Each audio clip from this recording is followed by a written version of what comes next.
وجعفر يراوغ ويدخل منطقة الجزاء، والكسيس يصوب رائعة.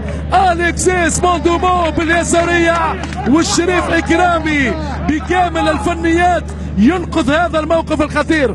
هذه الكرة مرتدة، وهذه اليسارية لألكسيس موندومو، والحارس إكرامي يضع الكرة في الركنية.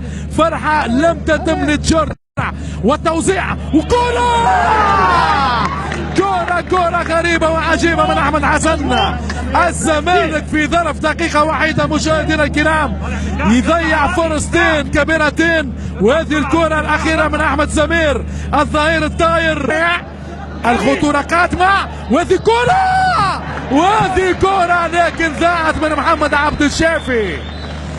ضاعت الكرة حقيقة. منظومة رائعة،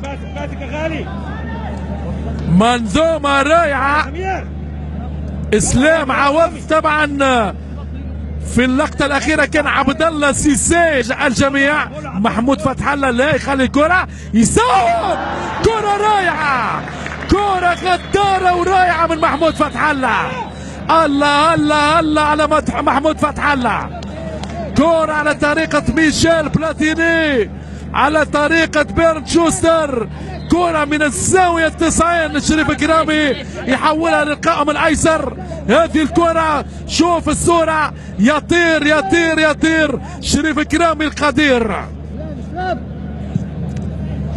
الزمالك كان بإمكانه مشاهدينا الكرام أن يخطف الانتصار في هذه الأوقات.